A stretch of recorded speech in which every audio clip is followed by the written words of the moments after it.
رب اشرح لي صدري ويسر لي امری واحلل عقدة من لسانی یفقهوا قولی واجعل لي وزیرا من اہلی. السلام علیکم. اچھا، سورۃ الفاتحہ کے اس سیشن میں ابھی الحمد پہ ڈسکشن کر رہے ہیں. الحمدللہ، تمام تعریفیں اللہ سبحانہ وتعالیٰ کے لیے ہیں. اس میں میں آپ کے ساتھ دو اثرات ہمارے سائیکالوجی پر، ہماری نفسیات پر جو دو اثرات ہوتے ہیں الحمدللہ کے، وہ آپ کے ساتھ ڈسکس کروں گا. تو الحمدللہ کا مطلب تمام تعریفیں اللہ سبحانہ وتعالیٰ کے لیے. تو جب انسان تمام تعریفیں اللہ سبحانہ وتعالیٰ کی طرف منسوخ کرتا ہے کہ یعنی تمام دنیا کی خوبصورتی، تمام اس کی اپنی اچیومنٹس اللہ کی دیے سے ہیں. وما بکم من نعمت فمن اللہ، جو بھی نعمتیں تمہارے پاس سورہ نحل میں جس طرح اللہ نے کہا وہ اللہ کی طرف سے ہیں. وما اصابک من حسنۃ فمن اللہ، سورہ نساء میں اللہ نے کہا جو بھی اچھائی تمہیں پہنچے اللہ کی طرف سے. تو تمام کی تمام جب اچھائی اللہ کی طرف منسوخ کرتا ہے تو اس کو پتہ ہوتا ہے کہ کریڈٹ مجھے نہیں جاتا، اصلاً یہ اللہ کی توفیق سے میں نے کام کیا. تو اس کی پرسنالٹی کے اندر ایک عاجزی پیدا ہوتی ہے، انکساری پیدا ہوتی ہے، ہیوملٹی پیدا ہوتی ہے، ہمبلنس پیدا ہوتا ہے. کیونکہ وہ اب جب کوئی کام کرتا ہے تو اتراتا نہیں کہ یار یہ میں نے اچیو کیا، دیکھو میں نے اتنا بڑا ہوں، میں نے یہ کر لیا، اتنا کچھ اچیو کر لیا. نہیں، اس کے اندر ہمبلنس پیدا ہوتی ہے. اور سبحان اللہ، اب میں آپ کے سامنے کچھ قرآن سے ہی آیات رکھتا ہوں. قرآن خود اس نیریٹو کو الحمدللہ سے جو اثر پیدا ہوتا ہے اس نیریٹو کو خود قرآن سپورٹ کرتا ہے. سبحان اللہ. جس طریقے سے میں آپ کے سامنے کچھ چند آیات رکھتا ہوں، جس طرح ابھی آپ کے سامنے رکھوں گا سورۃ اللقمان کی آیت نمبر 18. حضرت لقمان جو ہے جب اپنے بیٹے کو نصیحت کر رہے ہوتے ہیں تو اس میں سے کہتے ہیں اور لوگوں سے منہ پھیر کر بات نہ کرو، نہ زمین میں اکڑ کر چل، اللہ کسی خود پسند اور فخر جتانے والے شخص کو پسند نہیں کرتا. اور اسی طریقے سے سورۃ النساء کی آیت نمبر 36 میں اس کا ایک حصہ جو ہے وہ یہ ہے، یقین جانو اللہ کسی ایسے شخص کو پسند نہیں کرتا جو اپنے پندار میں مغرور ہو اور اپنی بڑائی پر فخر کرے. اور اسی طریقے سے سورۃ الحدید کی آیت نمبر 23 میں اللہ ایسے لوگوں کو پسند نہیں کرتا جو اپنے آپ کو بڑی چیز سمجھتے ہیں اور فخر جتاتے ہیں. اور پھر سورۃ الاسراء کی آیت نمبر 37 میں زمین میں اکڑ کر نہ چلو،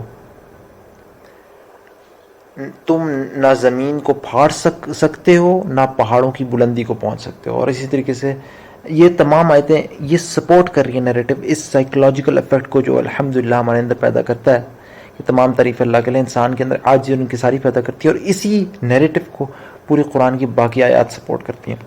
یہ میں نے آپ کے سامنے کیوں رکھی؟ یہ دکھانے کے لیے کہ قرآن کے اندر تضاد نہیں پایا جاتا. اگر وہ ایک جگہ ایک بات کہہ رہا ہے تو اسی کی سپورٹ میں سارا قرآن چلے گا. وہ اپنے آپ کو کانٹرڈکٹ نہیں کرے گا، اپنے آپ کے خلاف کوئی بات نہیں کرے گا کہ ایک بات یہاں پہ کہہ رہی ہو دوسری بات اس سے ٹکرا رہی ہو. اسی لیے سورۃ النساء کی آیت نمبر 82 میں 82 میں اللہ سبحانہ وتعالیٰ نے کہا افلا يتدبرون القرآن ولو كان من عند غیر اللہ لوجدوا فیہ اختلافا کثیرا.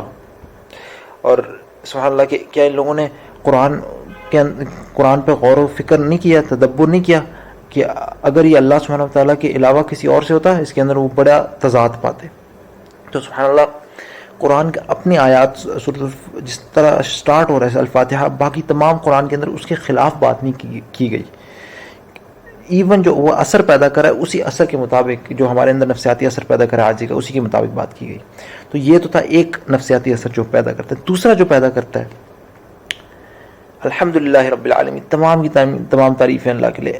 آپ یہ دیکھیے گا جب انسان اپنی تعریف کرتا ہے نا، کوئی کام کر کے میں نے اچیو کر لیا، میں نے کر لیا، یہ میں بہت بڑی چیز ہوں، وہ چپ مطلب آرام سے بیٹھ جاتا ہے، مزید کام کرنے کی جستجو اس میں نہیں رہتی. کیوں؟ کیونکہ اس کے اندر ایک جذبہ ہوتا ہے کمپلیسنسی کا، یعنی وہ اپنے آپ کو سمجھتا ہے کہ میں نے کر لیا، اب مجھے آگے کچھ کرنے کی ضرورت نہیں. وہ اپنے آپ کو اس بات کا محتاج نہیں سمجھتا کہ وہ آگے کچھ کرے. لیکن جب اس کو پتہ ہے کہ تمام چیزیں اللہ کی طرف سے، ایکچولی اللہ کے انعامات ہوتے ہیں، جو انسان کی اچیومنٹس ہوتی ہیں وہ اللہ کے انعامات ہوتے ہیں، تو اس کو پتہ ہوگا کہ اللہ کے انعامات حاصل کرنے کے لیے مجھے کام کرتے رہنا چاہیے، اور یہ میری اپنی ذاتی کوئی اچیومنٹ یا حاصل کردہ چیز نہیں ہے. تو انسان کے اندر یہ جو سستی ہے اور بیٹھ جانا ہے وہ نہیں پیدا ہوتا، بلکہ وہ ایکٹیو رہتا ہے اور وہ کام میں لگا رہتا ہے. اور سبحان اللہ، آپ کو پتہ ہے پورا قرآن اگین اس کے اندر کوئی قرآن کے ساتھ تضاد نہیں. پورے قرآن میں آپ کو پتہ ہے آمنوا وعملوا الصالحات، آمنوا وعملوا الصالحات، ایمان کے ساتھ عمل صالح جڑا ہوا ہے کہ ساتھ ساتھ کام بھی کرنا ہے. ایمان خالی خالی خلی ایمان نہیں، ایمان کو ظاہر کرنے کے لیے وہ اپنا اعمال سے ثبوت دینا ہے. ایمان کی طاقت ہی اس سے آئے گی کہ انسان اس کو ایکسیپٹ کرے کہ میں نہیں ہوں جو سب کچھ کر رہا. سبحان اللہ. اس سیشن میں ہم نے دیکھا کہ الحمدللہ کہ 2 اثرات ہمارے اوپر پیدا ہوتے ہیں. ایک انسان عاجز ہو جاتا ہے، اور دوسرا اس کے اندر ایک کیا کہہ سکتے ہیں سستی اس سے دور جاتی ہے، اور وہ جستجو رہتی ہے کہ کام کرتا رہے تاکہ اللہ کے انعامات حاصل کرتا رہے. تو یہ تھے اس کے 2 نفسیاتی اثرات. اور ان اثرات سے قرآن کی باقی تمام کا تمام قرآن بھی اسی کے ساتھ کنسسٹنٹلی چل رہا ہے. اس کی آیات اس سے تضاد یا ٹکراؤ میں نہیں ہے. تو اسی کے ساتھ یہ آج کا سیشن ختم کرتے ہیں.